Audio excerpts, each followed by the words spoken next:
Il me tient la main, oh, je l'aimais.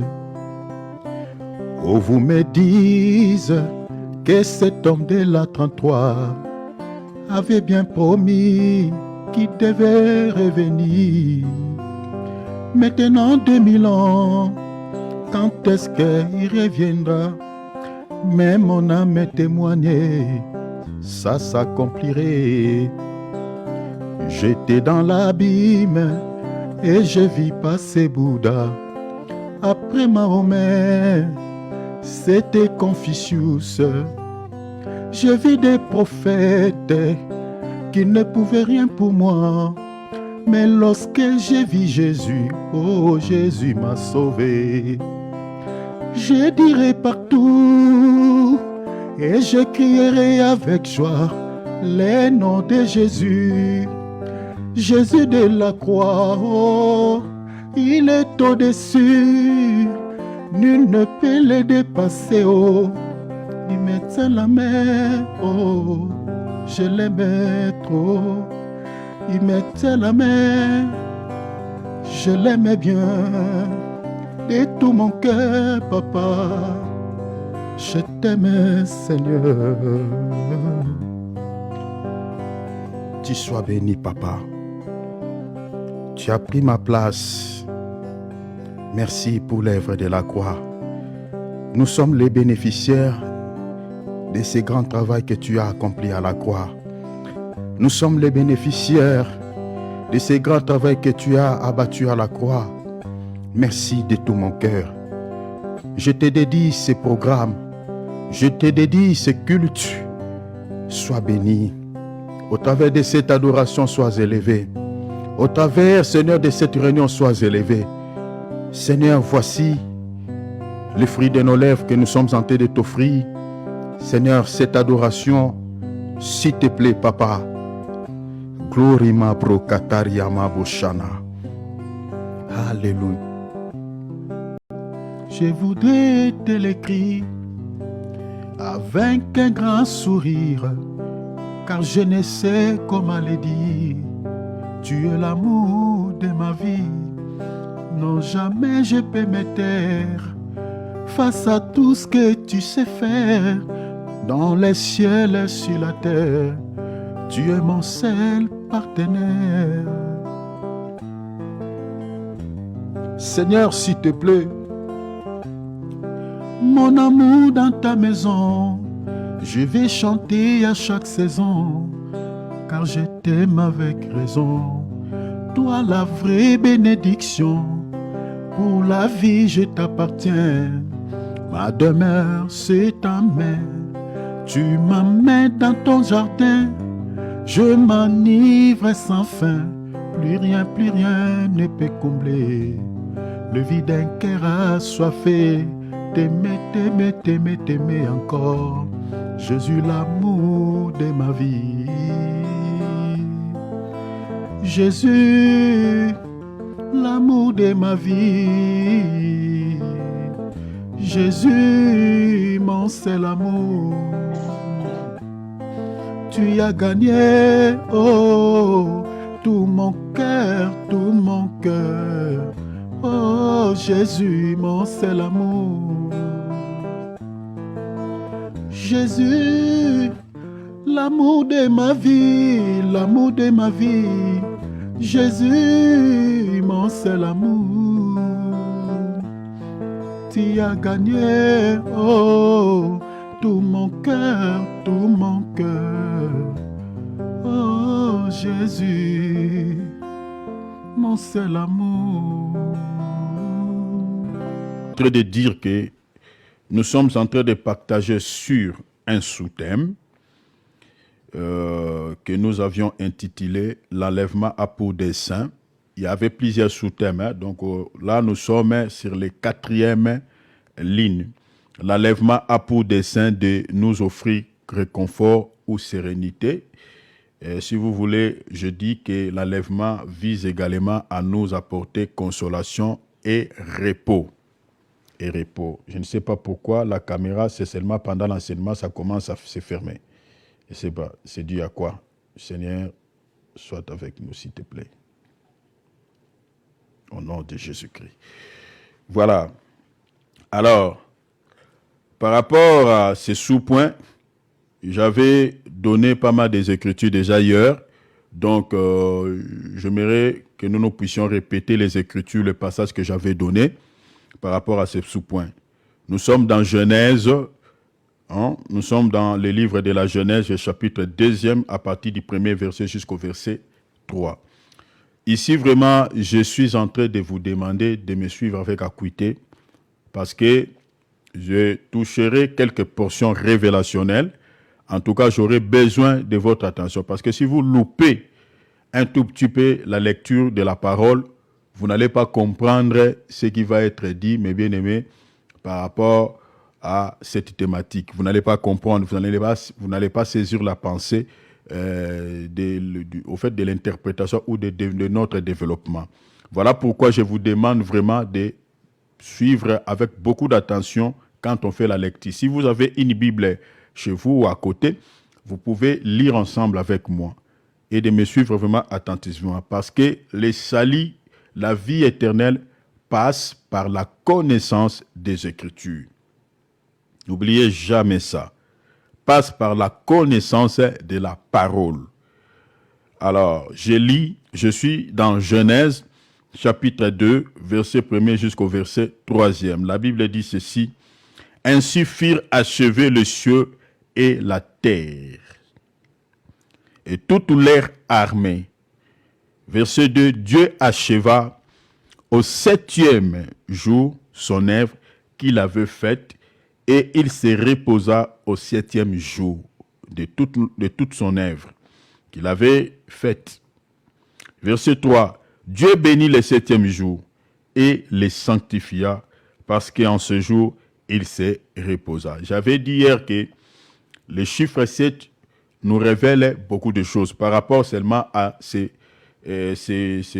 passages de Genèse chapitre 2. Ici, le chiffre 7 parle de l'achèvement. Le même chiffre nous parle aussi du repos. Le chiffre 7 parle aussi de la bénédiction. Le chiffre 7 parle aussi de la sanctification. Retenez cela, s'il vous plaît. Je réitère, je dis, selon ces passages de la Genèse chapitre 2, verset 1er jusqu'au verset 3e, nous parle du chiffre 7. Ces chiffres, selon ces passages, nous parlent 1. de l'achèvement, 2.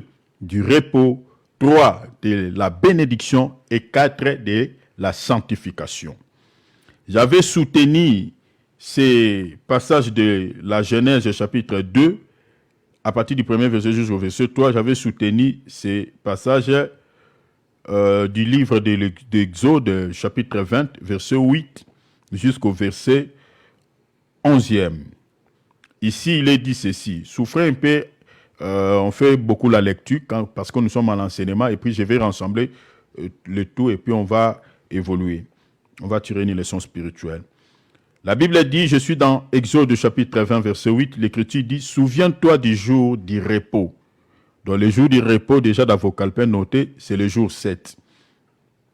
Hein, on dit le jour, c'est le jour 7. Donc le jour du repos. Pour les sanctifier. Vous comprenez? Donc ici, le Seigneur demande aux enfants d'Israël de sanctifier quel jour? De sanctifier le jour 7. Vous comprenez? Donc, celui qui vit le repos, il ne peut pas vivre dans les saletés. Donc, si, du moins, il y a beaucoup de choses que je peux commencer déjà à dire ici. Si, du moins, toi, tu entres dans le jour 7, si, du moins, toi, tu as trouvé le repos dont on parle ici, tu ne peux pas vivre dans une vie d'impureté. Je crois que les aigles ici peuvent déjà voir là où je suis en train d'aller. Donc, une personne qui vit le repos, il doit aussi mener une vie de sainteté. C'est ça ce que le Seigneur dit ici.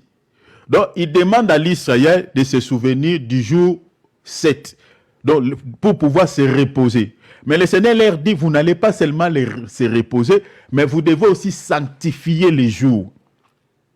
En d'autres termes, le Seigneur voulait aussi leur dire que vous devez aussi vivre dans une vie de sainteté ce jour-là.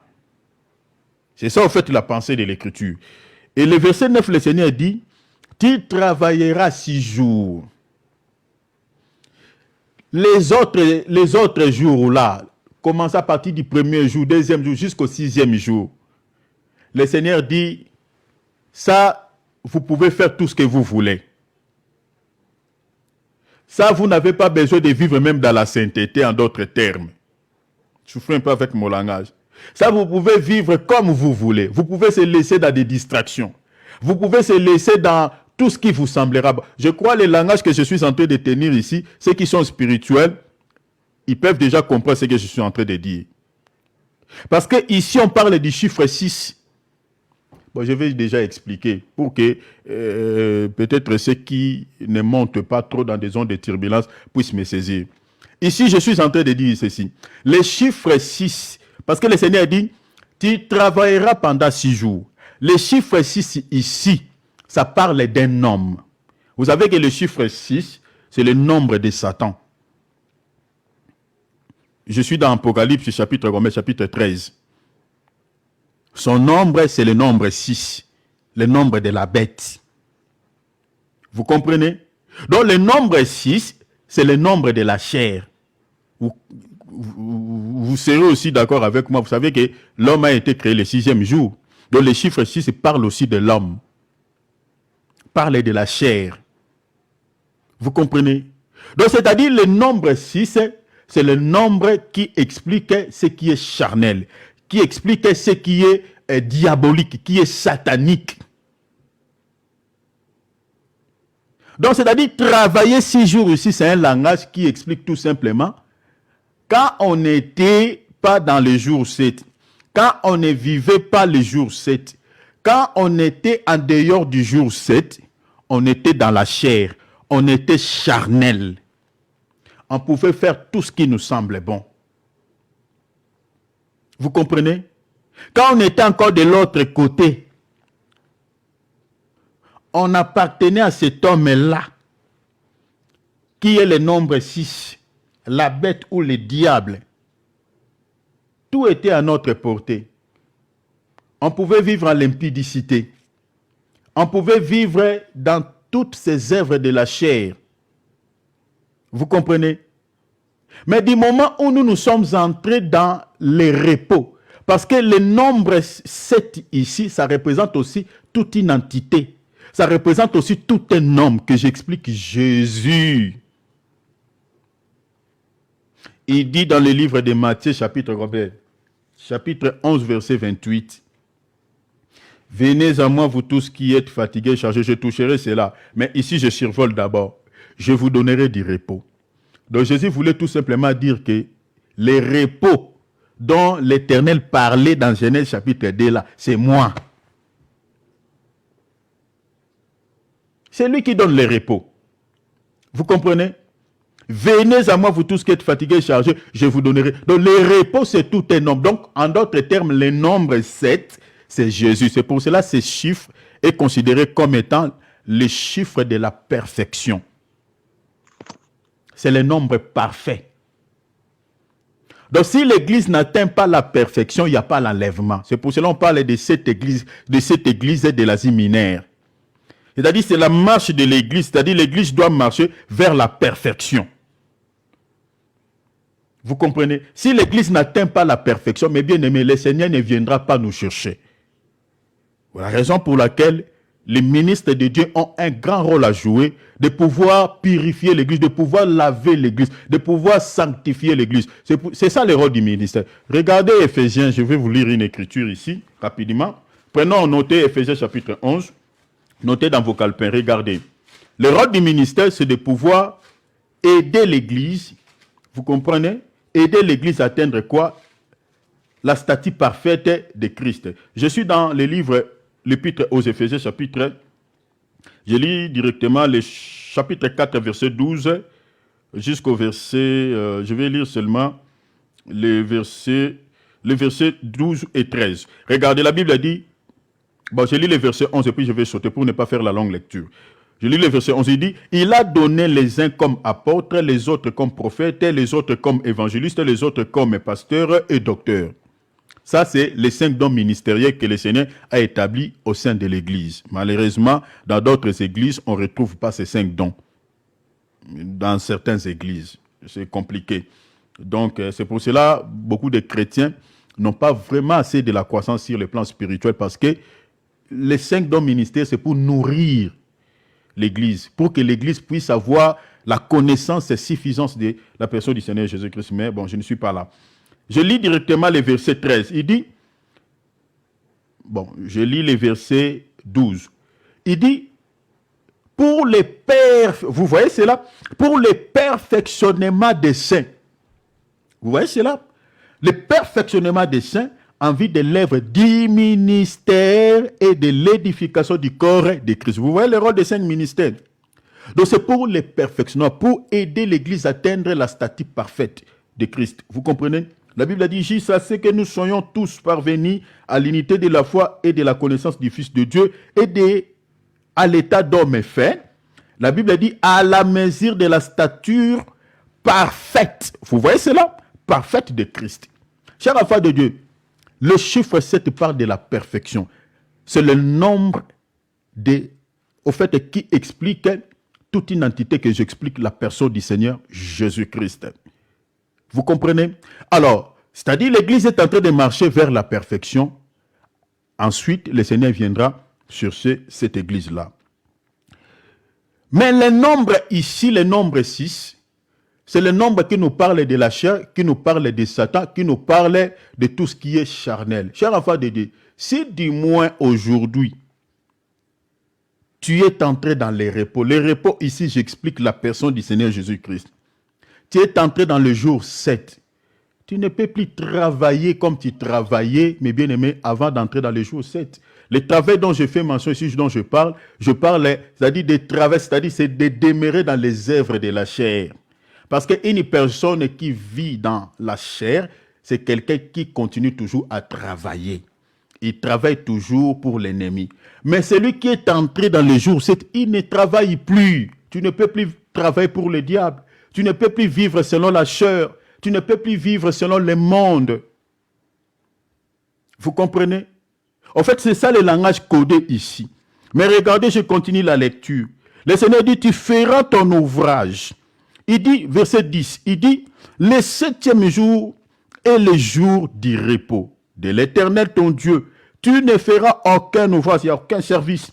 Il dit, ni toi, regardez, il dit, ni toi, ni ton fils, ni ta fille, ni ton serviteur, ni ta servante, et ni ton bétail, ni l'étranger souligné, qui est dans tes portes. Regardez maintenant le verset 11. Il dit, car en 6 jours l'Éternel a fait les cieux et la terre et la mer, et tout ce qui y est contenu, et il s'est reposé le 7e jour. Regardez, la Bible dit, c'est pourquoi l'Éternel a béni le jour du repos et l'a sanctifié. Vous voyez, donc ce verset est en relation avec le livre de la Genèse, chapitre 2, à partir du premier verset jusqu'au verset 3. Donc, on retrouve la sanctification, la bénédiction dans le jour 7. Donc, c'est-à-dire ici, comme on explique ici, le jour du repos ou le jour 7 comme étant la personne du Seigneur Jésus-Christ, c'est-à-dire en Christ, nous avons la bénédiction, nous avons la sanctification et puis nous avons le repos. Vous voyez cela? C'est pour ça si vous lisez Ephésiens chapitre 2 à partir du verset 3, chapitre 1er je crois à partir du verset 3, la Bible dit nous sommes bénis de toutes sortes de bénédictions dans les lieux célestes en Christ Jésus.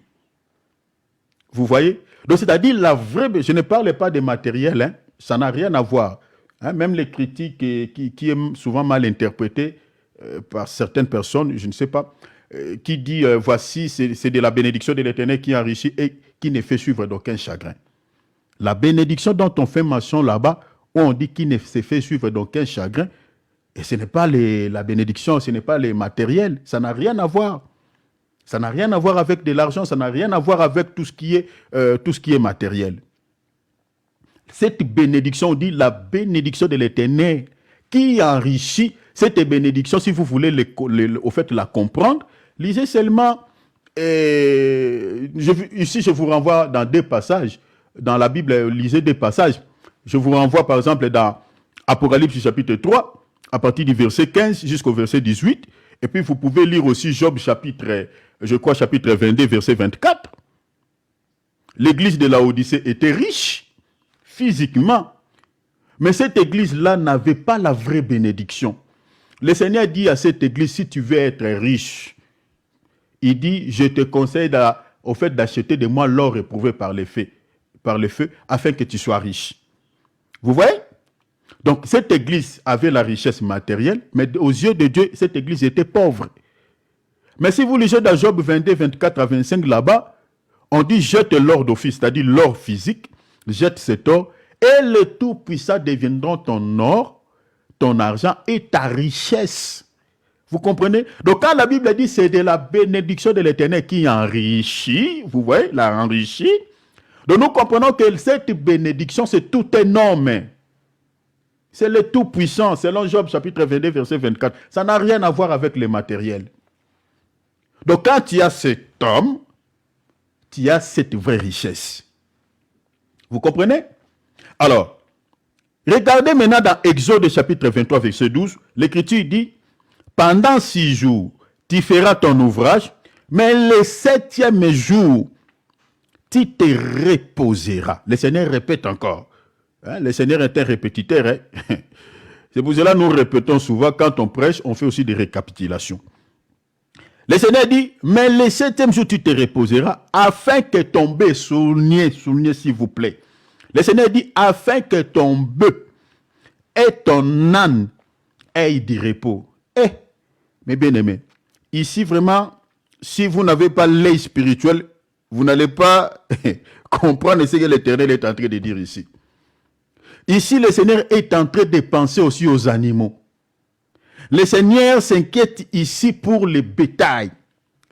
Il dit, je veux aussi que le jour 7, le bœuf et l'âne puissent aussi se reposer. Le Seigneur ne s'arrête pas là, il dit, afin que les fils de ton esclave, donc si le père est esclave, le fils aussi est esclave. Il dit, les fils de ton esclave et l'étranger aient du relâche. Donc c'est-à-dire le jour 7, c'est-à-dire on libère même l'esclave, on relâche l'esclave, on relâche aussi l'étranger. Vous comprenez? Mais bien aimés, ces choses ont une portée prophétique par rapport à nous, l'Église, par rapport à nous, enfants de Dieu. Le bœuf dont on parle ici n'a rien à voir avec le bœuf que nous avons l'habitude de manger sa viande. L'âne là n'a rien à voir avec les ânes que nous voyons ici en Europe, tout ça. Il y a un monsieur là qui a un peu son argent et il a ses ânes et tout ça. Bon. Ce n'est pas ces ânes-là. Vous allez comprendre, mes bien-aimés, ces choses par rapport à ces passages. Lisons Luc chapitre 13. Prenons Luc. Luc chapitre 13, on va lire à partir du verset 10. Souffrez un peu, on va faire une longue lecture. On va lire jusqu'au verset... On va descendre, hein? On va lire jusqu'au verset... Bon, on va descendre. On va descendre. Je lis. Regardez ce que Jésus dit. Jésus enseignait dans une des synagogues. Souvenez. Il était en train d'enseigner où? Ce n'était pas dans le public, c'était dans une assemblée. Il était dans une synagogue. Or, déjà, dans la synagogue, qui était dans des synagogues, qui prêchait souvent dans des synagogues, c'était souvent des scribes, c'était souvent des pharisiens, c'était souvent des docteurs de la loi. C'était souvent eux qui prêchaient dans des lieux-là.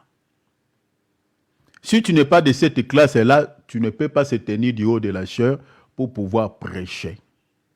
C'était souvent eux qui prêchaient dans des synagogues. Mais le Seigneur est venu dans une synagogue, il était en train aussi de prêcher, d'enseigner. Mais c'était quel jour? La Bible dit le jour du sabbat. Sabbat, c'est le jour 7, c'est le jour du repos. Sabbat veut dire repos.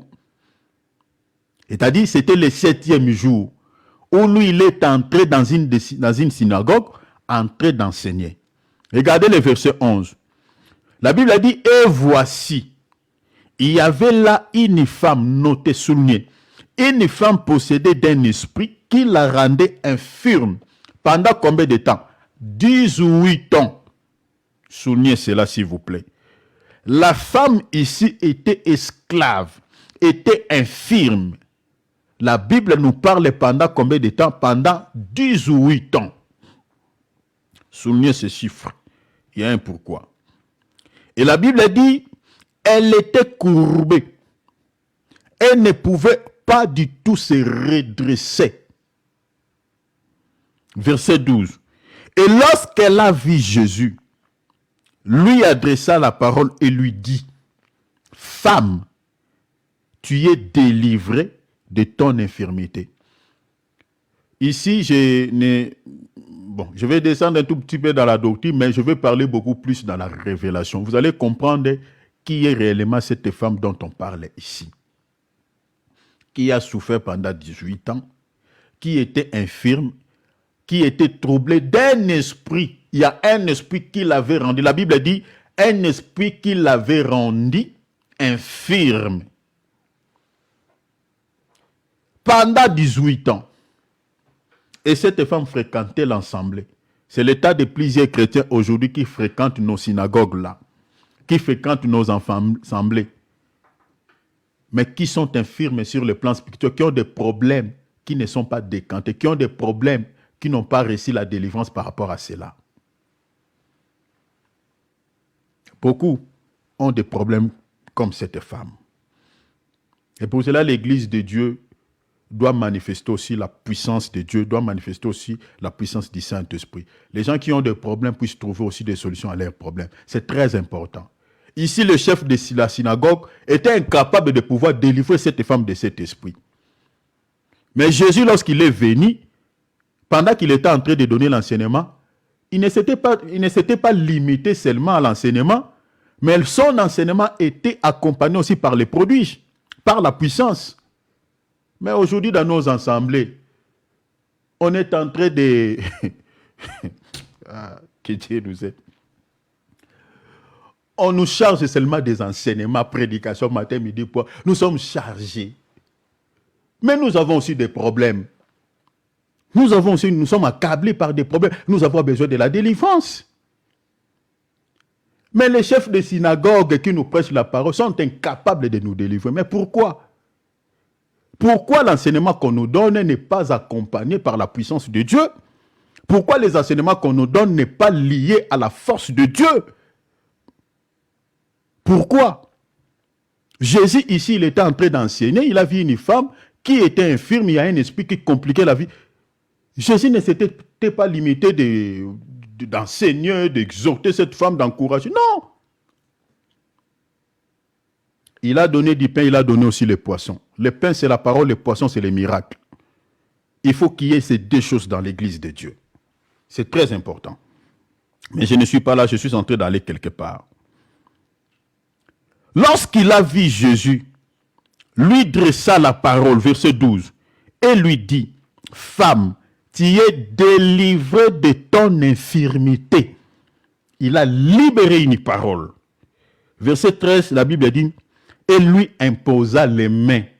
Il faut que les ministres de Dieu qui sont appelés à servir Dieu, le jour de nos réunions, avoir aussi l'habitude d'imposer les mains aux gens qui sont malades, aux gens qui ont des problèmes. C'est très important. L'imposition des mains, ça fait partie des éléments doctrinaux que nous avons. Lisez Hébreux 6. Ça fait partie de la doctrine. Je ne sais pas pourquoi les hommes de Dieu ne le font pas souvent. Les gens qui ont des problèmes, il faut leur imposer les mains. L'imposition des mains, ça fait partie de la doctrine, de la foi chrétienne. C'est très important. Jésus lui imposa les mains. La Bible a dit, en l'instant, elle se redressa et glorifia Dieu. Verset 14. Mais les chefs de la synagogue, les chefs qui étaient incapables de guérir cette femme, elle voyait cette femme qui fréquentait au fait de cette synagogue depuis 18 ans. Au lieu de glorifier Dieu, lui, il s'est indigné. Moi, j'ai déjà été confronté à de telles réalités, à de telles choses. Un petit témoignage rapidement, hein, je ne vais pas entrer trop en détail. J'étais allé en mission dans l'église, dans une église quelque part. C'était en Afrique. Cette église-là avait l'enseignement. Cet homme de Dieu l'a prêché. Vraiment, il prêchait bien. Mais cette église-là, sur le plan spirituel, il n'y avait pas l'onction, il n'y avait pas la puissance.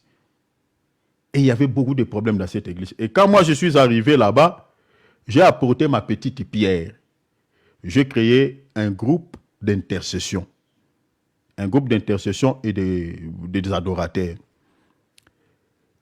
Et, longue histoire, après avoir créé ce groupe, on avait l'habitude de faire des programmes de retraite, de jeûne et prière. Et le Seigneur, par nous, la vie de prière était au sein de cette église-là. Les gens commençaient vraiment à prier. Les gens commençaient à avoir la soif de chercher Dieu par la prière et par des jeûnes.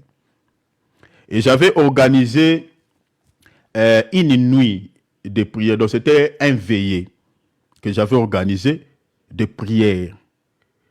Et mes bien-aimés, cette église-là n'a jamais été remplie. C'était une grande église, hein, une grande église. Une grande église.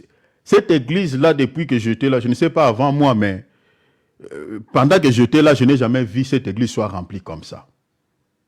La manière dont les gens avaient répondu, mes bien-aimés, à ces veillées, vraiment, c'était même moi-même, j'étais étonné.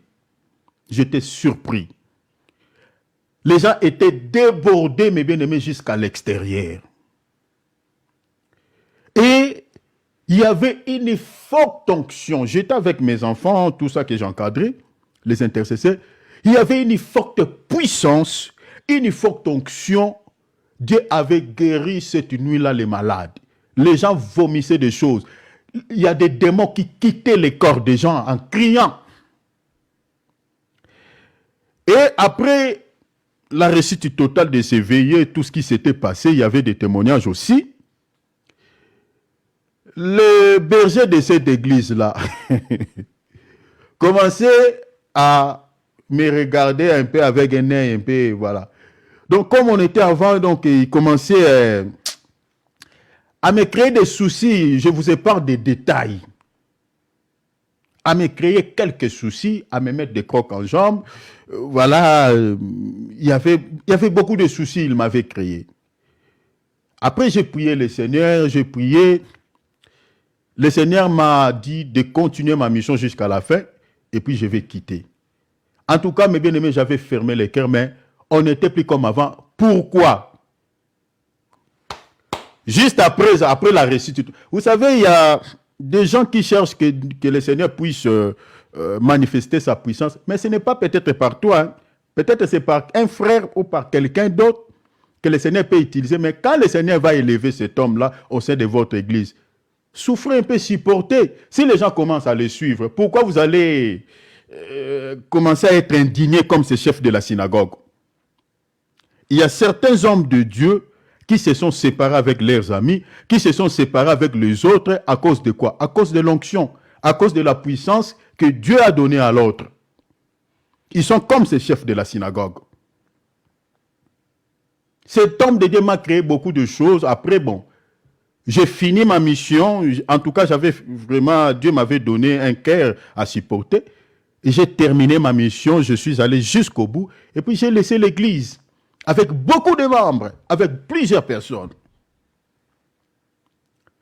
Et je suis parti. Ici, regardez le bien que le Seigneur a fait. Les chefs de la synagogue, au lieu de bénir Dieu, au lieu de glorifier Dieu, la Bible dit indigné de ce que Jésus avait opéré cette guérison un jour de sabbat. Donc lui, le problème, il fallait qu'on observe les sabbats, comme il est écrit dans la loi.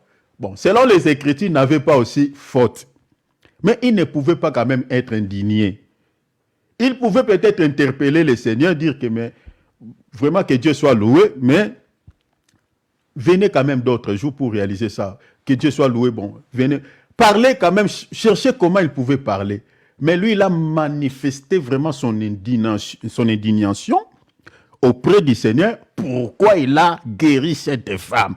Donc il fallait que le Seigneur puisse abandonner cette femme malgré les démons étaient en train de troubler la vie, que le Seigneur l'abandonne comme ça.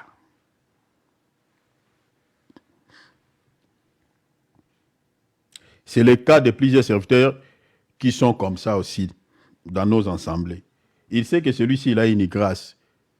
Mais il a peur. Pourquoi? Parce qu'il sait que si tu viens, que le Seigneur commence à faire, à manifester son onction, à manifester sa puissance, peut-être les gens vont courir derrière toi. Et lui, ce sont des réalités que je vous parle, peut-être que vous ne connaissez pas. Alors, regardez maintenant Jésus, ici, la réaction du Seigneur. Un dîner de ce que Jésus avait opéré cette guérison le jour du sabbat, c'est-à-dire le 7e jour, dit à la foule.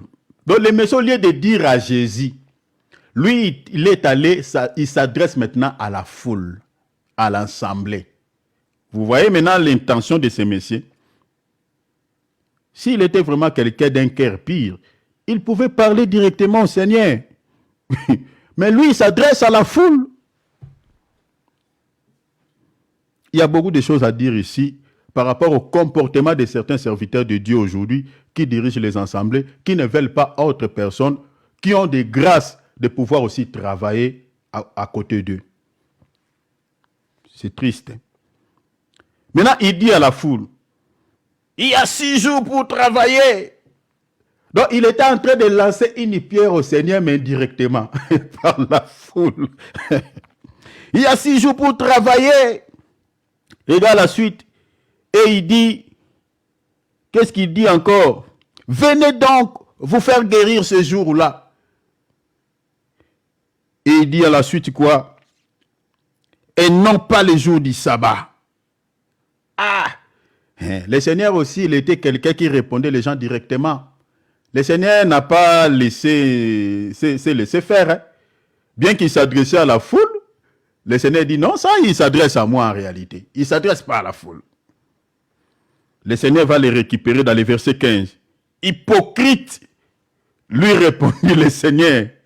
Est-ce que chacun de vous, le jour du Shabbat, ne déteste... Mais suivez ici la lecture parce que dans Exode, tout à l'heure, on est dans le verset 15. Hein? Regarde dans Exode 23, 12. Le Seigneur est en train de réclamer les repos ou les relâches pour le bœuf et l'âne. Je vous avais dit de souligner cela. On parle de l'étranger aussi et de l'esclave. Mais soulignez, le bœuf et l'âne. Mais regardez dans le verset 15 ici. Regarde ce que le Seigneur dit. Le Seigneur dit, hypocrite lui répondit. Donc le Seigneur ne s'était pas adressé à la foule. Le Seigneur lui a attaqué direct. Mais bien aimé, si nous avons réellement l'Esprit de Dieu, il faut aussi savoir se dire la vérité. Il ne faut pas, mes bien-aimés, tu es en train de s'adresser à ton frère ou tu reproches ton frère parce qu'il avait fait quelque chose du mal, mais tu le reproches indirectement comme si tu étais en train de s'adresser à l'enfant, mais alors que tu lui parles. Ça, c'est de l'hypocrisie. C'est ça ce que le Seigneur dit ici. Le Messie pouvait s'adresser directement au Seigneur, mais lui, il s'adresse à la foule. Venez donc, est-ce que c'est la foule qui ont guéri? Ce n'était pas la foule. C'est pour cela que le Seigneur lui taxe, lui dit, tu es hypocrite, toi. C'est moi qui ai guéri. Parle à moi. Tu t'adresses à la foule, pourquoi? Le Seigneur dit, hypocrite, lui répondit le Seigneur. Est-ce que chacun de vous, le jour du sabbat, c'est-à-dire le jour 7, le jour du repos, le Seigneur dit, ne détache pas de la crèche, waouh, son bœuf, ou son âne, voilà. Pour le mener boire. Je reviendrai, je termine d'abord la lecture. Et le Seigneur dit, et cette femme qui est une fille d'Abraham, et que Satan tenait lié. Vous comprenez? Donc l'esprit là qui était sur les dos de cet enfant, qui avait rendu cette femme impure, le Seigneur donne le nom de cet esprit ici. Il dit c'était Satan. Soulignez cela, c'est important. Au début du verset, le Seigneur dit seulement un esprit qui les rendait impurs. Mais ici, le Seigneur dit maintenant c'était Satan. C'est le cas de plusieurs personnes qui ne connaissent pas Dieu. j'ai envie de parler dans la doctrine, mais laissez-moi aller monter avec moi dans les ondes de turbulence, dans la révélation, s'il vous plaît.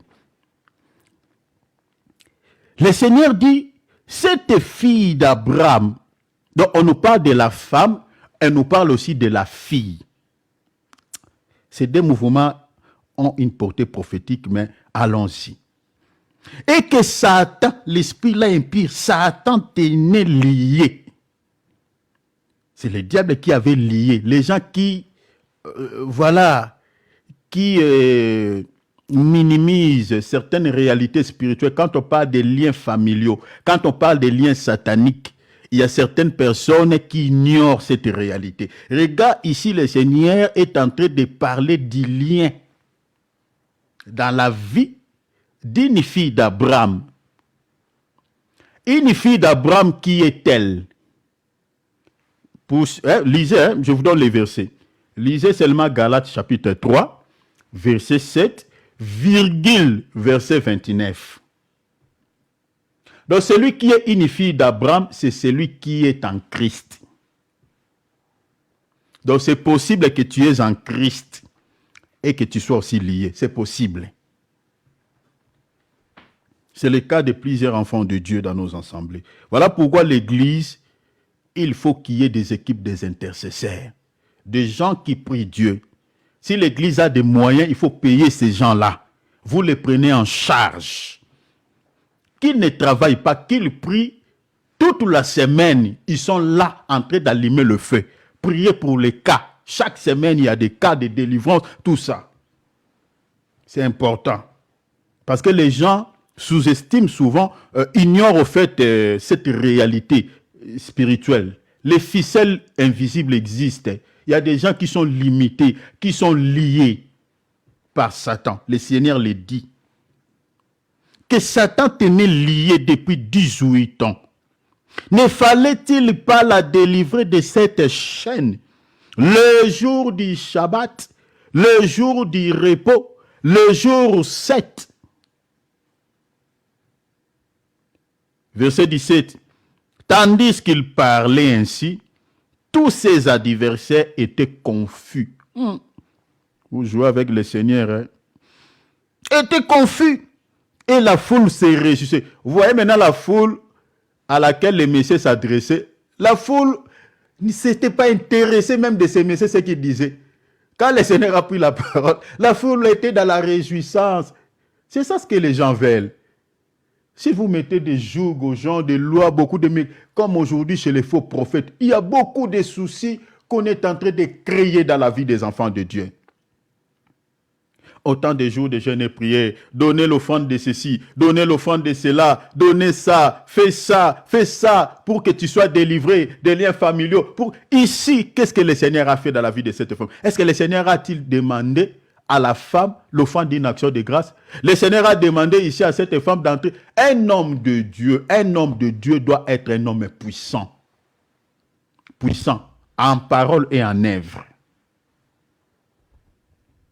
Les enfants de Dieu peuvent jeûner, nous disons Amen. Les enfants de Dieu peuvent aussi chercher Dieu. On a dit ce qu'on ne vient pas. Mais toi, serviteur de Dieu, si dis-moi tu es appelé, tu ne peux pas manger de la semoule ou manger le pâté du 1er jusqu'au 30. Non! Non! Un homme de Dieu, c'est celui qui... Regardez la vie de notre maître. La Bible a dit, avant qu'il y ait l'aurore, lui, il était déjà sorti, il est dans le désert, il est en train de crier, les gens l'entendaient. Papa, agis, utilise-moi puissamment, quand je serai dans ces contrées pour aller prêcher. Les gens l'entendaient, dans des montagnes, il passait toute la nuit. Et Paul lui dit, il est imitateur de Christ. Et regardez aussi la vie de l'apôtre Paul, qui était imitateur de Jésus. Il jeûnait, il priait, lisait Acte 13, Acte 14. Et regardez comment est-ce que le Saint-Esprit les a utilisés.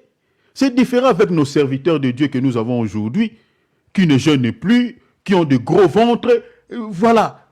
Même au sein de l'Église, il n'y a pas de programme de séminaire de jeûne et prière. Il n'y en a plus. Mais pour pousser les enfants de Dieu dans la chair, là on est champion. Surtout comme nous sommes en train d'aller dans les faits. Regardez sur les réseaux sociaux, vous allez voir. Hein. On pousse les enfants de Dieu dans la chair. Mais nous avons plein de problèmes. Il y a d'autres enfants de Dieu qui n'ont pas la bonne santé, qui sont tout le temps malades, d'autres qui ne dorment pas. Il y a beaucoup de choses, d'autres qui sont liées. Et au sein de nos assemblées, nous avons des gens même qui freinent les églises de Dieu sur le plan spirituel. Aujourd'hui, nous comptons seulement les nombres, mais sur le plan spirituel, quand Dieu regarde, peut-être Dieu ne trouve que 2 personnes. Hein. Toutes ces personnes-là, Dieu ne les voit pas. Hein. J'ai un témoignage ici, une église ici à Paris.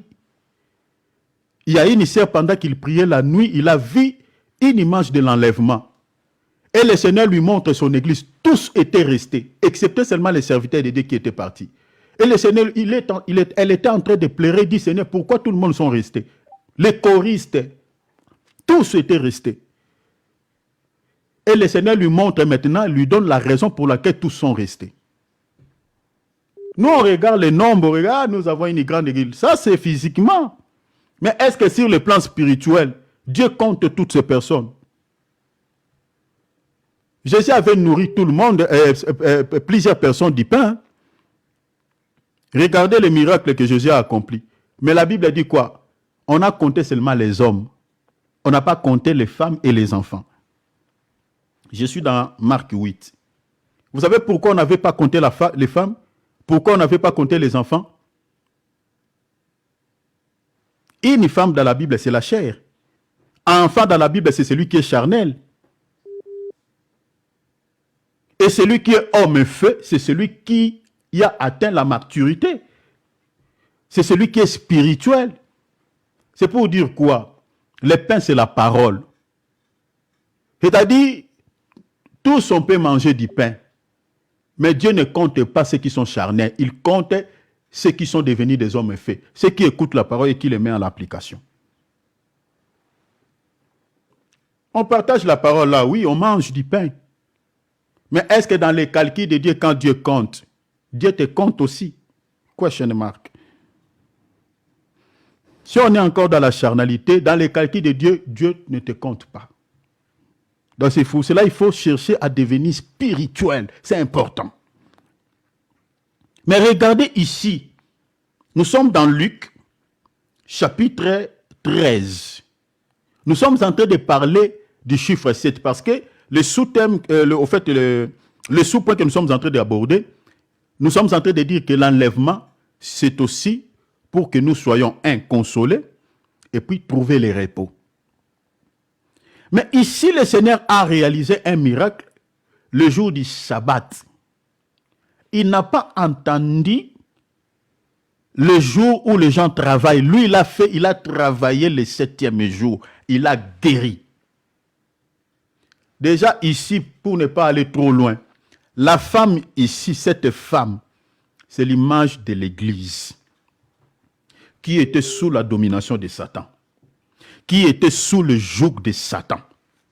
C'est l'image de l'Église. Parce qu'une Église, l'Église, selon la parole de Dieu, c'est la femme. Donc ici, la femme, mettez dans vos calepins, c'est l'Église. Quand la Bible dit une fille d'Abraham, c'est-à-dire c'est ceux qui sont en Christ. Je vous ai donné l'écriture ici. Galates chapitre 3, verset 7, virgule, verset 29. C'est ceux qui sont en Christ. Mais les Shabbats, ici, Jésus a réalisé le miracle des Shabbats. Et les chefs des synagogues sont indignés. Jésus va dire à eux ceci.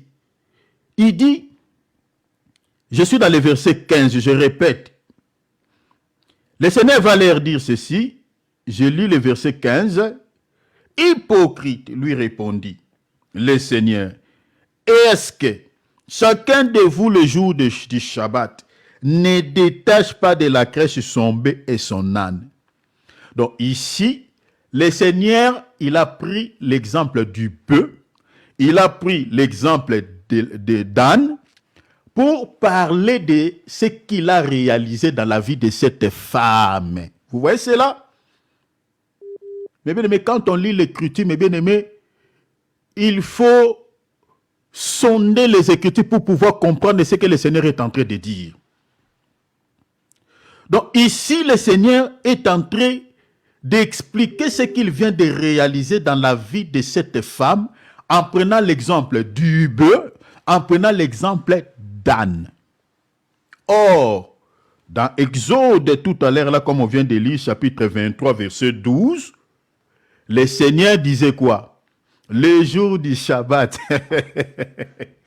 vous devez quoi? Accorder aussi le repos au bœuf, accorder aussi le repos à l'âne. Donc vous comprenez que le Seigneur ne parlait pas du bœuf physique, que nous avons l'habitude de manger sa viande. Il ne parlait pas de l'âne, l'âne comme animal, mais il parlait de toute une entité que j'explique son église en réalité. C'était une prophétie. C'est pour ça que je vous ai dit que cela a une portée prophétique. Vous comprenez? Donc le Seigneur a fait exprès, il a guéri cette femme le jour du Shabbat. Et dans sa bouche, il dit qu'elle est une fille d'Abraham. Or, l'église, c'est une fille d'Abraham. Galates, comme je viens de vous dire, je réitère, chapitre 3, verset 7, lisez le verset 29. L'église est une fille d'Abraham. Vous comprenez? Donc, le bœuf et l'âne dont le Seigneur parle en réalité, c'est l'image de la femme. Donc, comme il était dit dans la loi, le Seigneur l'a réalisé, c'est-à-dire il a accompli cette prophétie. C'est pour cela qu'il a dit à ses disciples, c'est ça ce que je vous disais lorsque j'étais avec vous. Il fallait que s'accomplisse tout ce qui était écrit à mon sujet. Ou dans la loi de Moïse, c'est-à-dire dans l'Exode, comme on vient de lire 23, verset 12, dans les prophètes et puis dans les psaumes. Donc ce que Jésus a fait ici dans Luc chapitre 13, le Seigneur est en train d'accomplir l'écriture qui avait parlé à son sujet. Donc le bœuf et l'âne, c'est l'image de cette femme qui était sous le joug de Satan, qui était sous la domination de Satan. En fait, c'est l'état auquel on était avant de connaître Christ. On était sous la domination de Satan. On ne connaissait pas Christ. Mais regardez, si vous lisez dans Matthieu chapitre 16, le Seigneur dit, je bâtirai mon église et les portes de séjour des morts ne prévaudront jamais contre elle. C'est-à-dire, le Seigneur, il était en train déjà de prophétiser que les diables, parce que les portes de séjour des morts, c'est Satan. Le Seigneur était en train de dire que les diables n'aura plus la suprématie, n'aura plus la domination sur mon église. Mais bien aimé, l'église de Dieu, l'église telle que nous sommes là, chers enfants de Dieu, celui qui est la tête de l'église, c'est Jésus, ce n'est pas Satan. Celui qui a la domination sur l'église, c'est le Seigneur Jésus-Christ. C'est pour cela, moi, je ne crois jamais un occultiste puisse dominer un enfant de Dieu. Je ne croirai jamais qu'un sorcier puisse avoir le dessus sur un enfant de Dieu. Je ne croirai jamais qu'un démon puisse, mes bien-aimés, dominer un enfant de Dieu. Jamais. Parce que le Seigneur a donné un pouvoir à l'église. Le Seigneur a donné un pouvoir à l'église. L'église de Dieu ne peut plus continuer à être dominée par Satan. Il a dit cela. Les portes de ce jour des morts ne peuvent pas prévaloir contre mon église. Même dans l'X, si vous lisez dans l'X, je crois, chapitre 10, verset 17, il dit, je vous ai donné le pouvoir sur les serpents. Vous voyez, Satan, qui est le serpent, sur les scorpions, les démons. Il dit, c'est toute la puissance de l'ennemi. Notre ennemi, comment c'est le diable. Il dit, et rien ne pourra vous nuire. Ça, c'est la suprématie, le pouvoir, la domination, l'autorité que le Seigneur a donnée à l'église. Et l'église, ici, je ne parle pas de nos assemblées locales, mais je parle des hommes. Un enfant de Dieu doit manifester la puissance de Dieu au monde. Un enfant de Dieu doit manifester l'autorité de Dieu devant les gens qui sont possédés, devant les gens qui sont habités par les esprits, surtout dans nos familles. Moi, je me rappelle un jour, on était dans la prière, j'étais à Kinshasa avec mes frères biologiques et mon frère biologique, celui qui est sorti avant moi. On était en train de prier, c'est moi qui dirigeais la prière. C'est moi aussi qui avais organisé ça. Chers enfants de Dieu, dans nos familles, nous pouvons s'organiser. S'ils veulent, hein, ils veulent, donc on peut aussi organiser des prières. Des jours de prière, on se réunit, on prie. C'est important. Cher enfant de Dieu, c'était la nuit pendant qu'on était en train de prier. Mon frère est tombé et l'esprit commence à se manifester. Il est tombé comme ça. Il y avait une forte onction. J'ai prié pour lui, je lui ai imposé la main. J'ai chassé cet esprit. Cher enfant de Dieu, c'est important. Nous avons la puissance. Nous avons l'onction. Peut-être tu te sous-estimes, tu te minimises. Mais si tu es enfant de Dieu, si du moins tu as reçu Jésus-Christ dans ta vie comme Seigneur et Sauveur, si du moins tu as le Saint-Esprit en nous, ce n'est pas un esprit de timidité. La Bible dit que c'est un esprit de force. Mais beaucoup de chrétiens sont comme des princes quelconques qui ne savent pas ce qu'ils sont. Beaucoup de chrétiens vivent dans l'ignorance parce qu'ils ne connaissent pas vraiment leurs entités.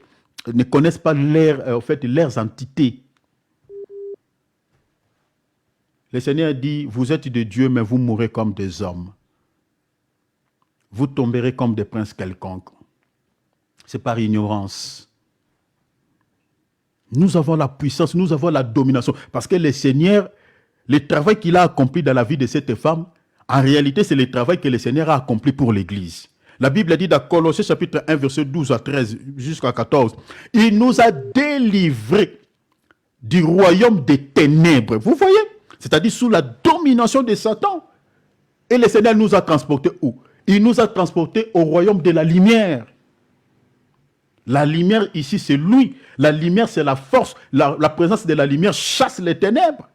Si nous sommes la lumière, pourquoi nous sommes incapables de chasser les ténèbres? Chers enfants de Dieu, tels que nous sommes là, comme ici en Europe, ici, la nuit, il fait nuit souvent, déjà à partir de 16h, 17h, déjà, il commence à faire trop sombre. Et qu'est-ce qu'on fait pour chasser ces ténèbres? On allume nos lampes. Vous comprenez? La lumière ne peut jamais, le ténèbre ne peut jamais résister à la lumière. Or, qui sont-ils la lumière? C'est nous, les enfants de Dieu. C'est nous. Lisez Matthieu chapitre 5, je crois, verset quelque part. Verset, je crois, Matthieu combien 5. Vous lisez quelque part là. Entre 3, 4, 5, 6. Il dit, vous êtes la lumière du monde. Attends, je vais vous retrouver ça.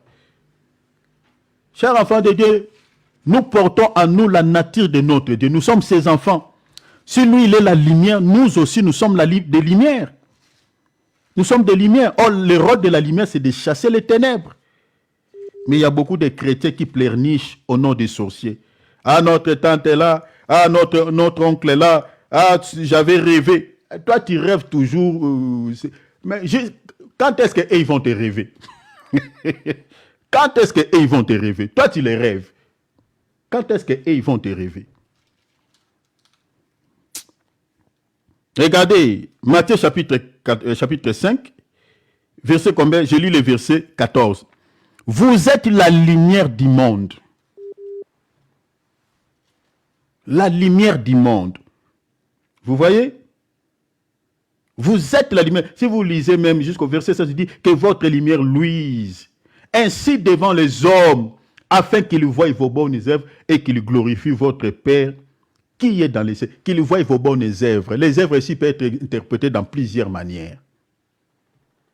Délivrance, la sainteté, les bonnes œuvres peuvent être expliquées dans plusieurs dimensions. Dans nos familles, il faut que les gens témoignent notre Dieu. Moi, ma femme est là. Ma femme est là. Chaque fois où il y avait un souci, on faisait d'abord allégeance à la prière. J'ai beaucoup de témoignages que je peux témoigner. Ma femme est là, elle sait. J'ai démontré la force de Dieu plusieurs fois dans mon foyer, dans ma famille. J'ai démontré la puissance de Dieu. Même dans ma famille biologique, mes frères, ils savent. Comme je viens de témoigner là. Un jour, ma sœur était tellement malade. Elle a pris des médicaments, voilà. Il n'y avait pas les changements. Moi, j'étais à l'intercession, tout ça, je priais l'intercession de l'église où j'évoluais, là où je suis sorti. J'ai prié, le Seigneur me dit, bon, tu vas aller prier pour ta sœur. Mais le Seigneur m'avait donné, m'avait donné une condition, pendant la route, tu ne salis personne. Je ne savais pas pourquoi, je n'avais pas aussi demandé pourquoi. Et je suis allé, mes bien-aimés, j'ai imposé ma main sur ma sœur. Si elle suivra cette vidéo, elle saura ce que je suis en train de dire. J'ai prié pour elle, mes bien-aimés. En l'instant, elle a transpiré, elle a mangé. Ma femme, elle est là. Elle avait fait une crise un jour, tout ça, comme ça. Elle était en train de vomir, voilà, comme on dit à Lingala, foulou, tout ça, des salives, tout ça. Prière, au nom de Jésus. La personne est revenue à l'état normal. Et ce n'est pas une fois. Plusieurs fois, on a fait des prières comme ça. Pour les enfants, n'en parlons pas. Chers enfants de Dieu, nous devons manifester la puissance de Dieu. Jésus a libéré cette fille d'Abraham sous la domination de Satan. La femme était assise par le diable. Jésus dit, cette fille d'Abraham que Satan tenait liée depuis 18 ans. Vous savez, le nombre 18 parle de la captivité. 18 de la captivité. Lisons quand même, hein, lisons. Regardez, je suis dans Juge chapitre 10. Notez Juge chapitre 6. Lis le verset 8. Hein, souffrez un peu. Je peux paraphraser, mais lisons quand même. Parce que nous sommes dans l'enseignement. Juge chapitre 10, verset 6 à 8. Regardez, la Bible a dit, les enfants d'Israël firent encore ce qui déplaît à l'Éternel. Ils servirent les Baals et les Astartés, les dieux des Syriens. Hein, vous voyez ici, ils s'en foutaient des dieux. Hein. Ils recourent vers les diables. Alors que le Seigneur leur avait délivré de quelques soucis. C'est le comportement de certaines personnes aujourd'hui. Donc, ils cherchent seulement les hommes de Dieu pour la délivrance. Une fois il est guéri, une fois tout va bien, et puis il retourne vers le diable. Donc, ça fait mal. C'est le comportement des enfants d'Israël. Ils retournent, la Bible dit, ils firent encore ce qui est mal à l'Éternel. Ce qui déplaît à l'Éternel, ils servirent Baal, les Astartés, les dieux de Syrie, le dieu de Sidon, les dieux de Moab, les dieux des fils d'Ammon et les dieux des Philistins. Et ils abandonnent l'Éternel. Le comportement de certaines personnes abandonnent l'Éternel et ne les servirent plus. Regarde maintenant, quand on abandonne Dieu après avoir vous fait du bien. Verset 7, la Bible dit, la colère de l'Éternel s'enflamma contre l'Israël. La Bible a dit, et il les vendit. Souvenez ce mot, je reviendrai. Il les vendit entre les mains des Philistins et entre les mains des fils d'Ammon. Donc, il servait les dieux de ce peuple-là. Le Seigneur les a vendus entre les mains de ces mêmes personnes qui servaient leurs dieux. Verset 8. Ils les opprimèrent. Hein? Toute oppression qui vient de l'ennemi, mes bien-aimés, dans ta vie, il faut savoir aussi la cause. Est-ce que tu n'as pas ouvert les portes au diable? Le Seigneur ne t'a pas abandonné parce que tu avais péché. Regardez l'oppression que l'Israël reçoit ici. Comme je vous avais dit ici, Dieu peut t'oppresser pour te passer dans son école, mais il y a des oppressions qui naissent à cause du péché. Le Seigneur enlève sa couverture, sa protection sur toi. Quand la Bible dit ici, le Seigneur les abandonne, c'est-à-dire il enlève sa protection, il enlève au fait la sécurité. Vous voyez? Il enlève sa sécurité, il les abandonne. Et là maintenant, l'oppression vient. La Bible dit, ils les opprimèrent et écrasèrent. Waouh! Les enfants d'Israël, la Bible dit cette année-là, pendant combien de temps? Pendant 18 ans. Donc le nombre 18, selon cette écriture, nous parle de la captivité. La captivité. Vous voyez, c'est là. Mais pourquoi le Seigneur les a vendus? Il y a les mots, c'est le mot qui me frappe ici. Les a vendus à cause du péché. Cher enfant de Dieu, toutes les fois où tu vis dans le péché, le Seigneur va te vendre. Le vendre ici, c'est-à-dire il va te livrer en quelque sorte. Parce qu'une personne qui se livre au péché, en réalité, il se vend entre les mains de Satan. C'est pour ça que vous voyez dans la Bible, on parle du rachat. Hein? Le Seigneur nous a rachetés, c'est-à-dire on a été vendus par les péchés et le Seigneur est venu par sa grande miséricorde, nous a rachetés. C'est ça même ce que Paul dit. Dans Romains chapitre 7, verset 14, il dit, « Nous savons en effet que la loi est spirituelle, mais moi je suis charnel, vendu au péché. » Quand on est charnel, en réalité on est aussi vendu par les péchés. Et quand on est vendu par les péchés, on est quoi? On est sous l'emprise du malin. Sous l'emprise du malin. Et ça, c'est compliqué. Donc, vous comprenez que le nombre 18 ans ici nous parle de la captivité que cette femme était. Donc, c'est-à-dire, notez seulement 18, c'est parler de l'esclavage ou de la captivité.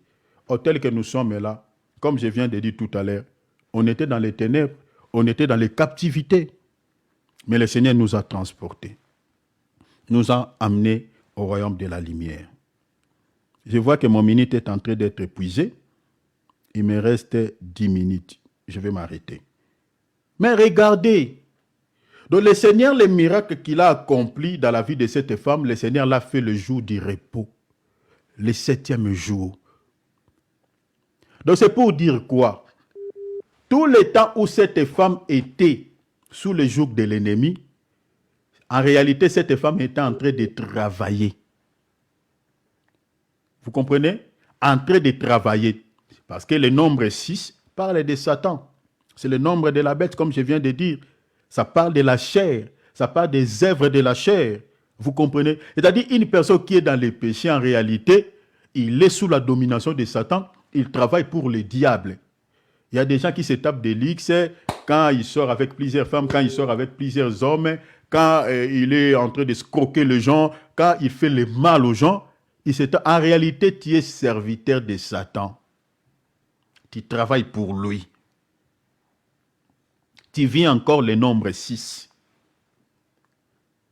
Mais le Seigneur nous appelle à entrer dans le repos. Voilà pourquoi ici, le Seigneur pour attester qu'il est le repos. Il est celui qui donne le repos. Le Shabbat dont Dieu parlait dans Genèse chapitre 2, que Dieu se repose. En réalité, Dieu ne peut pas se fatiguer. Dieu n'était pas incapable de créer même le monde, le ciel et la terre le même jour. Mais pourquoi Dieu a pris le temps? C'était pour, dans tout ça, Dieu voulait tout simplement nous enseigner, nous parler de ces chiffres, parce que je crois que si Dieu le veut, un jour ici, on parlera du premier jour de la création jusqu'au 7e jour. Les premiers jours jusqu'au 6e jour, jusqu'au 7e jour, mes bien-aimés, ces choses-là cachaient beaucoup de choses sur le plan spirituel. Beaucoup de choses. Dieu n'était-il pas incapable de créer le monde, mes bien-aimés? Regardez même le jour du déluge. Dieu avait détruit complètement la terre. Mais tout ce que nous sommes en train de voir ici est sorti d'où? Est sorti d'où? Les montagnes, toutes ces choses, les arbres, tout ça. Mais il y avait un enseignement. Donc le Shabbat parle de Jésus. Matthieu 28, verset 11, verset 28. Venez à moi, vous tous qui êtes fatigués, soulignez, moi là, c'est lui Jésus. Mais il s'adresse aux gens qui sont fatigués. C'est une écriture que beaucoup aiment citer. Dans la prière, c'est bien. Oh Seigneur, je suis fatigué de cette maladie, je suis fatigué du célibat, je suis fatigué, Seigneur, de cette vie. Moi, je vais voyager. On est fatigué de cette misère. Oui, ça c'est aussi une forme de fatigue. Mais aujourd'hui, je vais expliquer ces versets dans un autre contexte. Vous tous qui êtes fatigués, Jésus dit, et je vous donnerai du repos. Donc le repos, c'est lui. Le Shabbat, c'est lui. Donc les jours 7 où Dieu s'est reposé, en réalité, Dieu parlait d'un homme. Notez cela dans vos calepins. C'est très important. C'est lui. Il parle de ceux qui sont fatigués. Il parle de ceux qui sont chargés. Or, dans la Bible, celui qui est fatigué, c'est celui qui a travaillé ou c'est celui qui a effectué un voyage. Je parle selon la Bible. Celui qui est en train de travailler, même dans la vie pragmatique comme ça, quand tu travailles trop, tu te sentiras beaucoup de fatigue. Même quand tu effectues le voyage, ceux qui voyagent, ils se sentent aussi de fatigue. Je prends une écriture pour parler de la fatigue. Jean chapitre 4, verset 6. Le Seigneur dit ceci. Là se trouvait le puits de Jacob. La Bible a dit, Jésus fatigué du voyage. Vous voyez? Donc, il s'est fatigué, il s'est senti fatigué. Pourquoi? À cause du voyage. Suivez-moi ici très bien parce que je vais m'arrêter dans 6 à 7 minutes. Nous allons continuer demain. Jean 4, 6. Jésus fatigué du voyage. Est-ce que le Seigneur se sentait réellement fatigué de ce voyage? Nous disons non. La Bible dit, comme il était fatigué, qu'est-ce qu'il va faire? Est assis au bord du puits. Il y a beaucoup de choses à dire là-dessus, mais je vais récupérer ce qui est intéressant. Parce qu'il était assis là, Jésus entendait la femme. Dans la fatigue, là, c'était tout un semblant. Hein? Souffrez un peu avec mon langage, parce que Jésus avait besoin d'une femme qui venait là. La Bible a dit, c'était environ la 6e heure. Oh! C'est ça maintenant ce qui nous révèle la cause de cette fatigue. La Bible nous donne même le temps. C'était à la 6e heure que le Seigneur s'est senti fatigué du voyage. Laisse-moi nous dire pour aller directement au but.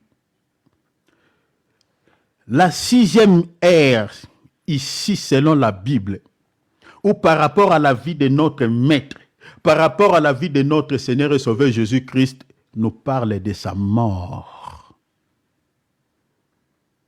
La 6e heure, par rapport à la vie de notre Seigneur et Sauveur Jésus-Christ, parle en réalité de sa mort. Je suis dans Luc chapitre 23, verset 4. Chapitre 23, verset 44. Vous lisez jusqu'au verset 46. L'Écriture dit, il était déjà environ la 6e heure. Je prends directement 46. Jésus s'écria d'une voix forte, Père, je remets mon esprit entre tes mains. En disant ces paroles, il expira. Vous voyez cela? Donc, la 6e heure, ce chiffre nous parle de la mort de Jésus. Donc, nous comprenons que la fatigue qu'il avait sentie du voyage, c'est-à-dire, pendant tout le temps où Jésus était en train de faire son ministère, il s'est senti fatigué de son voyage. C'était où? C'était à la croix de Golgotha. C'est là où il s'est senti fatigué du voyage. Vous comprenez? Il avait arrêté son voyage. C'était à la croix. Parce que ici, l'Écriture dit, quand il s'est senti fatigué, il va maintenant s'asseoir. Or, Jésus, après avoir passé à la croix, après avoir sacrifié sa vie pour nous à la croix de Golgotha, c'est alors qu'il va maintenant s'asseoir dans le ciel. La Bible dit, il est assis à la droite de Dieu, après avoir accompli sa mission sur la croix. Vous comprenez? Donc la 6e heure nous parle de la mort. Tout le temps où il prêchait, il était en train d'effectuer un voyage. C'est à la croix où il s'est senti épuisé, fatigué. Mais n'oubliez pas, pourquoi il s'était senti fatigué? Pourquoi j'ai dit que c'est à la croix que Jésus s'est senti fatigué? La fatigue ici, est-ce que c'est la fatigue physique? Je dis non. Cette fatigue n'a rien à voir avec la fatigue physique. Mais en réalité, puisqu'il était devenu péché. Vous comprenez? Puisqu'il avait pris nos poids. Vous comprenez? Donc la fatigue ici, c'est la charge, notre charge qu'il avait transportée à la croix. Nos douleurs, nos péchés, nos souffrances. C'est ça, ce qu'il y avait, mes bien-aimés, que la Bible explique comme étant toute une fatigue. Parce qu'une personne qui vit dans le péché, il se sent fatigué. Vous comprenez? C'est quelqu'un qui est en train qui est au fait en train d'effectuer un voyage. Et tout au long de son voyage, il se sentira fatigué. Regardez, je vais vous donner une écriture pour que vous compreniez ce que je suis en train de dire. L'apôtre Pierre dit quelque chose. Je lirai 2 Pierre chapitre 11. Bien-aimés, je vous exhorte, comme étrangers et voyageurs, sur la terre. On ne dit pas dans les ciels, mais sur la terre. On est étranger, on est voyageur sur la terre. Dans un autre langage, quand on est terrestre, on est aux yeux de Dieu étranger. Quand on est terrestre, aux yeux de Dieu, nous sommes des voyageurs. Regarde, il dit, à vous abstenir des convoitises charnelles qui font la guerre à la mort. Donc la convoitise charnelle accompagne les étrangers, accompagne les voyageurs, parce qu'ils sont sur la terre. Vous comprenez? Donc les gens qui voyagent, qu'est-ce qui les accompagne? C'est les convoitises charnelles. Accompagne les voyageurs, c'est toute une charge. Il n'y a pas quelqu'un qui effectue le voyage qui est sans bagage. La majorité des gens qui effectuent le voyage, ils ont toujours des charges.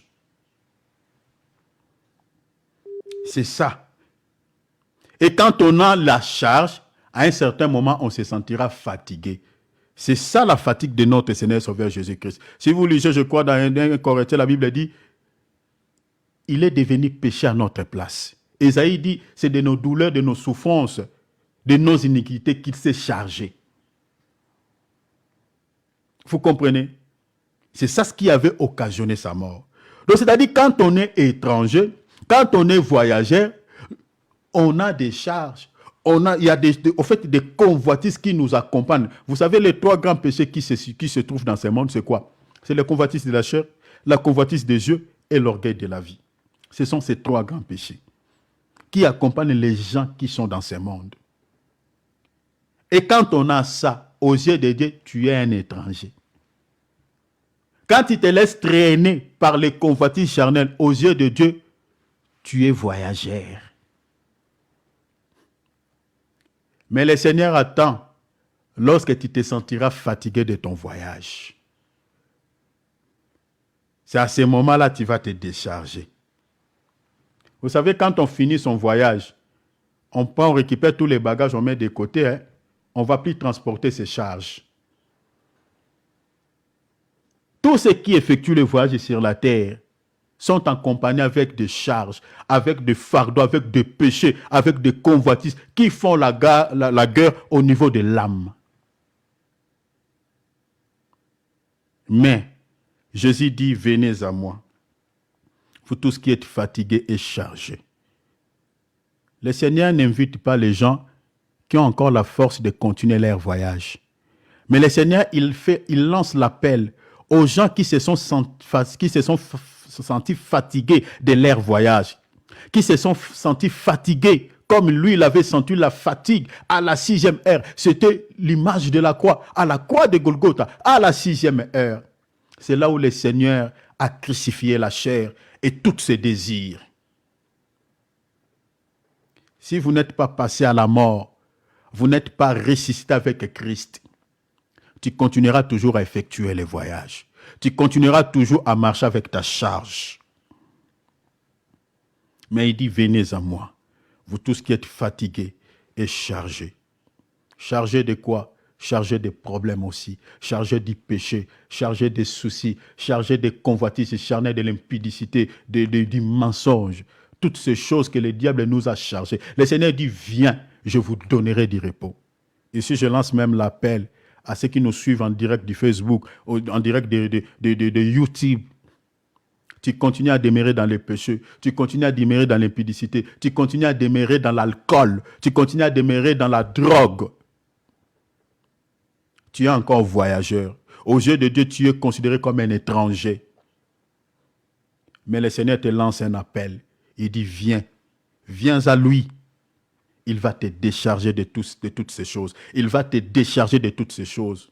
Si tu te sens déjà fatigué, je connais, il y a des gens qui ont le dégoût de cette vie de péché, qui veulent abandonner cette mauvaise vie. Peut-être tu veux abandonner la sorcellerie, l'occultisme, mais tu ne trouves pas l'ici. Tu ne sais pas quoi faire. Laisse-moi te dire, celui qui peut te décharger de la sorcellerie, celui qui peut te décharger de l'impudicité, celui qui peut t'accorder le repos de cette vie, c'est Jésus. C'est lui seul. Il dit, venez à moi. Il n'a pas besoin qui se sent, qui ont encore de la force d'effectuer le voyage. Il n'a pas besoin des gens là qui se sentent encore, qui ont l'énergie de continuer à effectuer leur voyage. Mais le Seigneur veut les gens qui se sont sentis fatigués de leur voyage sur la terre, qui se sont fatigués de continuer à demeurer dans la chair. Il a besoin de toi. Il veut t'accorder le repos. Nous qui sommes en Christ, mes bien-aimés, nous ne sommes plus étrangers. Nous ne sommes plus des voyageurs aux yeux de Dieu. Parce que nous ne sommes plus du monde, mais nous sommes du ciel. Je suis dans Ephésiens chapitre 2, je m'arrête ici. Nous allons continuer demain. Ephésiens chapitre 2, verset 19. Ainsi donc, vous n'êtes plus étrangers. Vous voyez? On était étrangers quand on était dans la chair. Comme l'apôtre Pierre l'a dit dans 1 Pierre chapitre 2, verset 11. Il dit étrangers et voyageurs. Mais du moment où nous sommes en Christ, la Bible dit, ainsi donc, vous n'êtes plus des étrangers, ni les gens du dehors, mais vous êtes citoyens des saints, gens de la maison de Dieu. La maison de Dieu ici, c'est le temple. Le temple ici, c'est le corps de Jésus-Christ. C'est l'église qui est le corps mystique de Jésus-Christ. 1 Roi chapitre 8, verset 11 à 13. Jean chapitre 2, verset 19 à 21. Le temple de Salomon, c'était ça la maison de Dieu. Mais Jésus a dit, détruisez ce temple, en 3 jours je le rebâtirai. La Bible dit, il parlait du temple de son corps. Le corps de Jésus, c'était ça la maison de Dieu. C'est là où Dieu était caché. Et aujourd'hui, ce temple est spirituel. C'est tous les enfants de Dieu à travers le monde. Et tous ceux qui font partie de la maison de Dieu, tous ceux qui sont appelés gens de la maison de Dieu, aux yeux de Dieu ne sont plus des étrangers. Aux yeux de Dieu ne sont plus des voyageurs. Ce sont des gens qui ont abandonné la vie du monde. Ce sont des gens qui ne laissent plus traîner par les convoitises charnelles qui font la guerre dans l'âme. Parce que ce sont des gens que le Seigneur les a déchargés. Comme la Bible dit, déchargez-vous sur lui de tous vos soucis. J'aimerais que nous puissions prier. Le Seigneur réserve un repos. Je vais continuer demain. Le repos, ça commence ici. Mais demain, je toucherai le repos comme étant l'image du ciel. Aujourd'hui, j'ai parlé un peu dans une autre dimension. Mais demain, nous allons continuer. Je parlerai des repos comme étant l'image du ciel. J'expliquerai cela avec des appuis bibliques. Nous allons prier peut-être à cause de quelques réalités que tu traverses actuellement. Tu sens dans ton cœur le dégoût de continuer de suivre Dieu. À cause de quelques souffrances, à cause de quelques réalités, peut-être c'est la maladie. Tu ne sens plus motivé. Laisse-moi te dire, celui qui nous décharge même des soucis.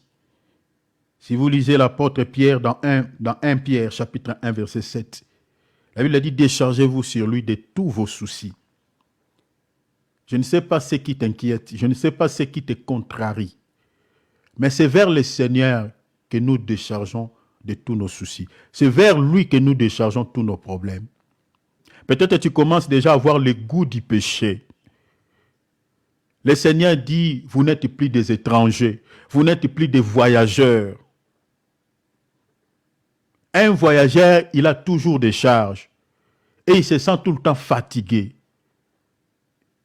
Il a besoin du repos. Et notre repos, c'est le Seigneur. Décharge tous ses péchés. Peut-être que tu as un péché chéri ou des péchés chéris, mais décharge auprès de lui. Ouvrons nos micros, nous allons prier. Le Seigneur revient il revient. Nous avons besoin de son aide, qu'il nous décharge, que ce soit du péché, que ce soit des maladies, que ce soit de tout ce qui nous inquiète, qu'il nous décharge de tout cela. Prions au nom de Jésus. Ouvrons nos micros, prions. Zoom WhatsApp, alléluia.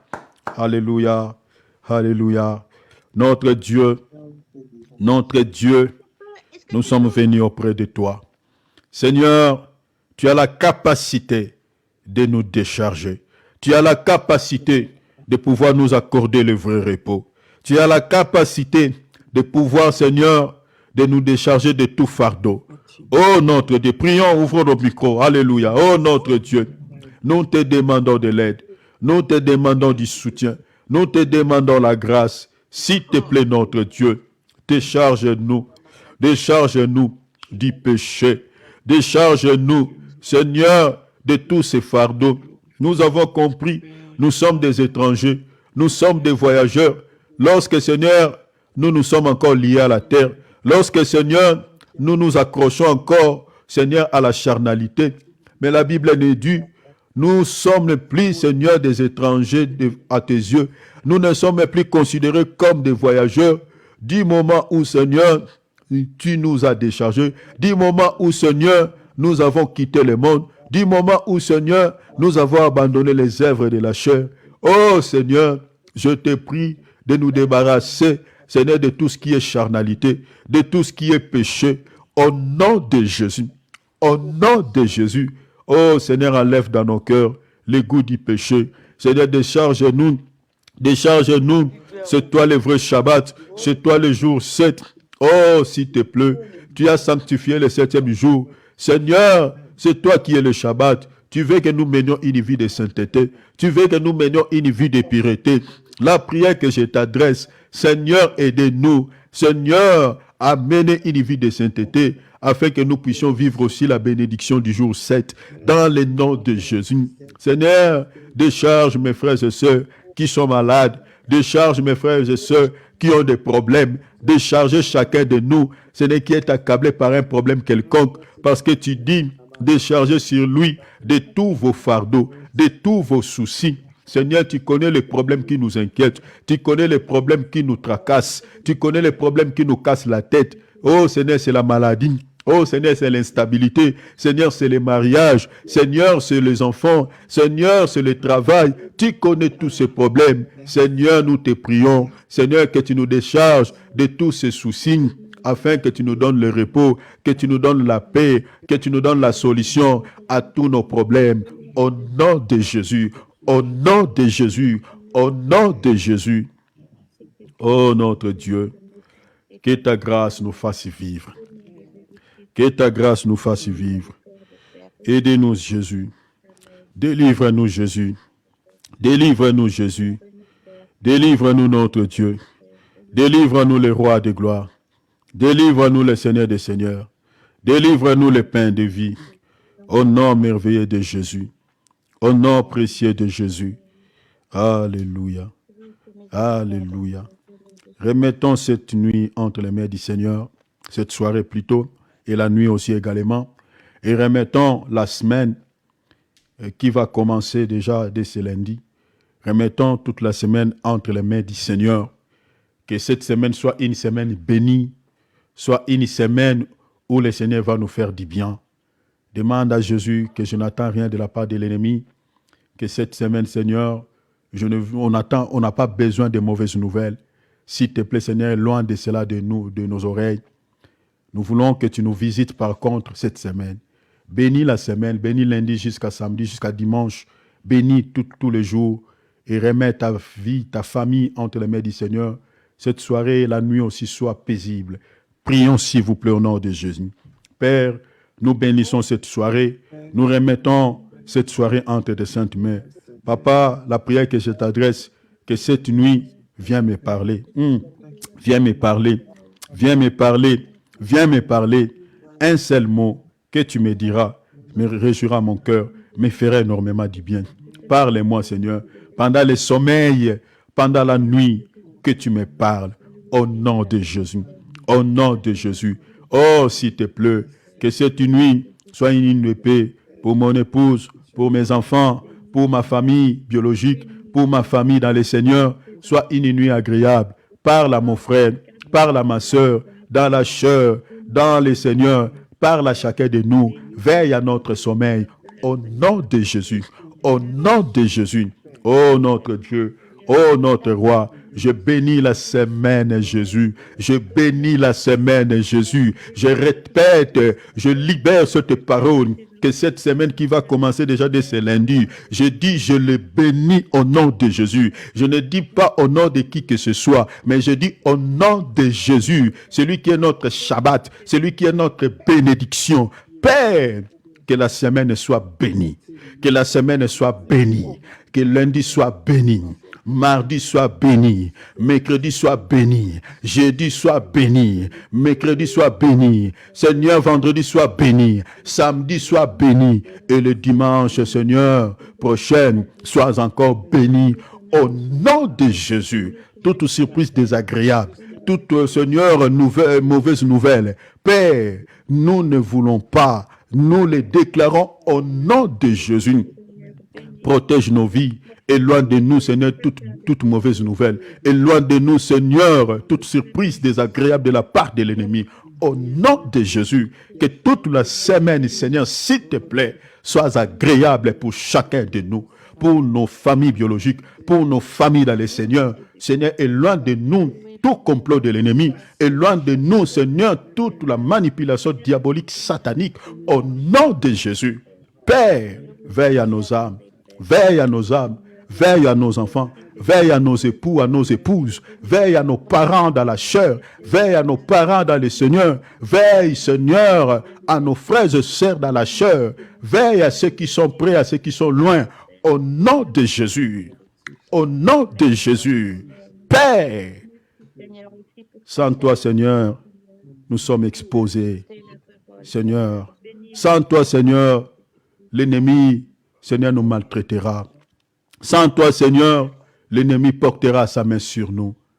Tu es notre sécurité. Tu es notre protecteur. Tu es notre défendeur. S'il te plaît, Père, au nom de Jésus, défends-nous, protège-nous, couvre-nous par l'ombre de ta main puissante. Que tout complot de l'ennemi, tout ce que l'ennemi peut préparer, tous ses desseins contre nos vies, échoue au nom de Jésus. Nous déclarons l'échec total dans les camps adverses, dans les cas de Satan, dans les camps des occultistes, dans les camps des sorciers, l'échec total dans toutes leurs missions, contre nos vies, contre nos projets, contre nos familles. Seigneur, nous déclarons l'échec. Je pèse mes mots, je dis au nom de Jésus, échec total dans les camps de l'ennemi. Père, nous attendons de bonnes choses auprès de toi. Visite-nous, fais-nous du bien. Avant la fin de cette année, nous voulons témoigner la grandeur de notre Seigneur que nous sommes en train d'élever via ce programme. Je bénis ton peuple, que ceux qui sont malades soient guéris miraculeusement au nom de Jésus. Amen. Père, Amen. fais du bien à chacun de nous. Décanter des situations qui ont pris beaucoup de temps. Libère ces situations. Seigneur, porte tes regards sur ceux qui souffrent, sur ceux qui ont des esprits abattus, s'il te plaît. Et apporte-les, Seigneur, le soutien, les secours, s'il te plaît. Au nom de Jésus, que nous avons ainsi prié. Amen. Amen. Amen. Acclamons les rois des rois. Acclamons-les. Acclamons-les. Donnons-lui gloire. Jésus mérite la gloire. Jésus mérite l'honneur. Sois béni, le roi des gloires. Alléluia. Voilà, chers enfants de Dieu, nous sommes arrivés à la fin de notre temps de prière. Que toute la gloire et l'honneur reviennent à notre Seigneur et Sauveur Jésus-Christ. Amen. Voilà, demain, nous allons encore nous réunir, comme vous le savez, à 20h, heure de France, heure d'Afrique. Donc, je ferai comme d'hab. Peut-être il y a des points que vous n'avez pas bien saisis pendant qu'on était en train de parler, mais par la grâce de Dieu, je vous enverrai les liens de la vidéo pour que vous puissiez encore réécouter ce que nous avions parlé ici. Si vous avez des questions relatives à ce que nous sommes en train de partager, n'hésitez pas de pouvoir nous faire parvenir. Et cela va via le WhatsApp, hein, vous comprenez? Donc, un voice ou un texto. Et par la petite grâce que le Seigneur ou la petite connaissance que le Seigneur nous a donnée, nous allons pouvoir vous répondre. Voilà, saluons-nous les uns les autres. Nous sommes enfants de Dieu. On se sépare par ici. Et je vous souhaite tous très belle soirée dans la paix de notre Seigneur et Sauveur Jésus-Christ. Sois béni, mon bien-aimé Patrick, l'homme de Dieu Alex. Voilà, que Dieu soit loué, hein, chers parents. Sois béni, l'homme de Dieu Alex. Voilà, ma sœur Nicole. Amen. Sois béni. Ma sœur Bernadette, mon bien-aimé Candolo, David, sois béni. Merci beaucoup pour Voilà, ton mon message. Dieu te bénisse, mon frère Philippe. Saluons-nous les uns les autres. Maman Jolie, Maman Brigitte. Voilà, tous qui nous suivent au travers de nos différentes plateformes. Et Dieu vous bénisse, sois béni. Saluons-nous, on se sépare ici. Nous sommes la famille de Dieu. Il faut que nous cultivons cette habitude. C'est important, c'est bien, c'est magnifique. Alléluia. Soyez bénis. Amen. Soyez bénis à tous. Amen. Amen. Merci beaucoup, Patrick. Dieu te bénisse, mon frère. Merci. Merci, Bernadette. Merci, l'homme de Dieu, Alex. Merci. Merci, mon frère David. Merci. Merci à tous. Merci, chérie. Merci, Maman Jolie. Gloire à Dieu. Merci. Gloire à Dieu. Merci Gloire à beaucoup Dieu. pour ton message. Amen. Soyez bénis tout le monde. Nicole, Amen. Alex, soyez Amen. bénis, Mme Brigitte, soyez bénis tout le monde. Merci. Devant. Soyez bénis. Amen. Amen. Philippe, soyez bénis. Frère Cyril, tout le monde, soyez bénis. Amen. Soyez bénis, Yvonne. Oh, ma fille, Dieu te bénisse. Salut, ma fille Alexia. Dieu te bénisse. Amen. Amen. Salut l'Afrique. Amen. Amen. Nicole, Amen. elle dort? On n'entend pas. Voilà. Gloire à Dieu. Je ne sais pas, je crois que son micro est fermé. Voilà, peut-être elle dort. Voilà. Dieu nous bénisse. Je vous souhaite tous très belle soirée. À demain à 20h. Soyez bénis. Amen. Soyez bénis tous. Amen. Ciao. Amen. Merci. Ciao. Ciao.